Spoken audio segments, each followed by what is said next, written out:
Assalamualaikum warahmatullahi wabarakatuh. Selamat datang di channel Setop Media Belajar Tuntas Anti Galau. Jangan lupa like, comment, share, dan subscribe. Kali ini kita akan membahas materi mengenai usaha dan pesawat sederhana. Pertama, kita akan masuk ke materi usaha. Pernahkah kamu berusaha mendorong sebuah tembok? Apakah tembok tersebut bergerak? Nah, meskipun kamu merasa lelah dan berkeringat, namun saat kamu mendorong tembok tersebut, dikatakan bahwa kamu tidak melakukan usaha sama sekali atau usahanya bernilai nol. Mengapa demikian? Jadi, semakin besar gaya yang digunakan untuk memindahkan benda, semakin besar pula usaha yang dilakukan. Kemudian, semakin besar perpindahan benda, semakin besar pula usaha yang dilakukan. Berdasarkan pernyataan tersebut, dapat disimpulkan bahwa besarnya usaha atau W ditentukan oleh besar gaya yang diberikan pada benda atau F dan besar perpindahannya atau delta S. Secara matematis dapat dituliskan sebagai berikut. W sama dengan F kali delta S, dengan W adalah usaha dengan satuan Joule, kemudian F adalah gaya dengan satuan Newton, dan delta S adalah perpindahan dengan satuan meter. Agar kamu lebih memahami konsep usaha dan penerapan rumus usaha, ayo kita pahami pertanyaan berikut. Lani mendorong rak dengan gaya sebesar 100 Newton sehingga rak tersebut berpindah sejauh 10 meter. Sedangkan Siti mendorong rak lainnya yang sama masanya dan ukurannya dengan gaya sebesar 400 Newton sehingga rak tersebut berpindah sejauh 40 meter. Berapakah besar usaha yang dilakukan oleh Lani dan Siti? Nah, pertama-tama kita harus menulis terlebih dahulu apa yang diketahui dari pertanyaan di atas. Pertama, F Lani adalah 100 Newton, kemudian delta S Lani adalah 10 meter, dan F Siti adalah 400 Newton, kemudian delta S Siti adalah 40 meter. Kemudian ditanya W Lani dan W Siti. Nah, dengan begitu kita akan lebih mudah dalam menyelesaikan soal tersebut. Pertama yang ditanyakan adalah W Lani. Jadi, W Lani sama dengan F kali delta S. Kemudian kita masukkan apa yang diketahui sebelumnya. F adalah 100 Newton dikalikan dengan delta S adalah 10 meter. Kemudian 100 Newton dan 10 meter kita kalikan, hasilnya adalah 1000 Joule. Selanjutnya untuk menyelesaikan W Siti, kita melakukan hal yang sama dengan cara mencari W Lani tadi, di mana F kali delta S yaitu F-nya adalah 400 Newton, kemudian delta S-nya adalah 40 meter. Kita kalikan 400 Newton dikalikan dengan 40 meter, hasilnya adalah 16.000 Joule. Jadi, besarnya usaha yang dilakukan oleh Lani adalah 1000 Joule, dan besarnya usaha yang dilakukan Siti adalah 16.000 Joule. Setelah mengetahui besarnya usaha yang dilakukan oleh Lani dan Siti, bagaimana dengan laju energi yang dikeluarkan oleh Lani dan Siti? Jadi, laju energi atau daya atau simbolnya adalah P adalah besar energi yang dipergunakan dalam setiap detik, sehingga dapat ditentukan dengan cara membagi besar usaha atau simbolnya adalah W dengan selang waktu atau simbolnya adalah T, atau secara matematis dapat dituliskan sebagai berikut. P sama dengan W per T, dengan T adalah daya atau satuannya watt, kemudian W adalah usaha dengan satuan Joule, dan T adalah waktu dengan satuan sekon. Nah, agar kamu lebih memahami tentang energi yang diperlukan oleh Lani dan Siti untuk memindahkan rak, ayo simak contoh soal berikut. Lani memindahkan rak dengan usaha sebesar 1000 joule dalam waktu 10 sekon. Sedangkan Siti memindahkan rak tersebut dengan usaha sebesar 16.000 joule dalam waktu 40 sekon.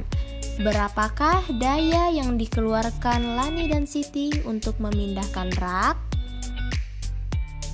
Langkah pertama dengan menuliskan diketahui, yaitu W Lani adalah 1000 joule, kemudian T Lani adalah 10 sekon, dan W Siti adalah 16.000 joule, kemudian T Siti adalah 40 sekon. Ditanyakan P Lani dan P Siti. Penyelesaian P Lani sama dengan W dibagi dengan T, yaitu 1000 joule dibagi dengan 10 sekon adalah 100 watt. Selanjutnya untuk mencari P Siti dengan melakukan hal yang sama, di mana W dibagi dengan T, 16.000 joule dibagi dengan 40 sekon adalah 400 watt. Jadi daya yang dikeluarkan Lani adalah sebesar 100 watt dan daya yang dikeluarkan oleh Siti adalah sebesar 400 watt. Nah, kemudian kita masuk ke materi pesawat sederhana. Pada saat kita melakukan aktivitas, kita selalu berupaya agar dapat melakukan usaha dengan mudah. Oleh karena itu, kita menggunakan alat bantu atau pesawat sederhana untuk membantu melakukan aktivitas. Adapun jenis-jenis pesawat sederhana, yang pertama itu katrol. Nah, katrol ini ada yang namanya katrol tetap tunggal. Tahukah kamu bagaimana seseorang dapat mengambil air dari sumur yang dalam dengan menggunakan timba seperti pada gambar berikut ini? Nah, berdasarkan gambar tersebut, jika tali yang terhubung pada katrol ditarik ke bawah, maka secara otomatis timba yang berisi air akan terangkat ke atas. Hal ini karena orang tersebut memanfaatkan katrol tetap yang berfungsi untuk mengubah arah gaya. Kemudian, keuntungan mekanis atau KM katrol tetap sama dengan 1, karena pada katrol tetap tunggal, gaya kuasa yang digunakan untuk menarik beban sama dengan gaya beban, atau seperti pada gambar berikut ini, di mana FB merupakan gaya beban dan FK merupakan gaya kuasa. Nah, selanjutnya katrol tunggal bebas.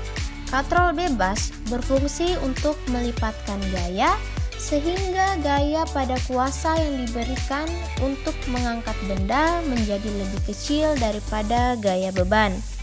Katrol jenis ini biasanya ditemukan di pelabuhan yang digunakan untuk mengangkat peti kemas seperti pada gambar berikut ini.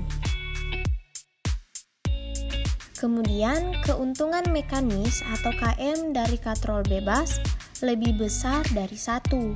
Pada kenyataannya, nilai KM dari katrol bebas tunggal adalah 2. Hal ini berarti bahwa gaya kuasa 1 Newton akan mengangkat beban 2 Newton, seperti pada gambar berikut ini, di mana FB merupakan gaya beban dan FK merupakan gaya kuasa. Selanjutnya, katrol majemuk. Agar gaya kuasa yang diberikan pada benda semakin kecil, maka diperlukan katrol majemuk. Jadi, katrol majemuk merupakan gabungan dari katrol tetap dan katrol bebas yang dirangkai menjadi satu sistem yang terpadu. Katrol majemuk biasa digunakan dalam bidang industri untuk mengangkat benda-benda yang berat seperti pada gambar berikut ini.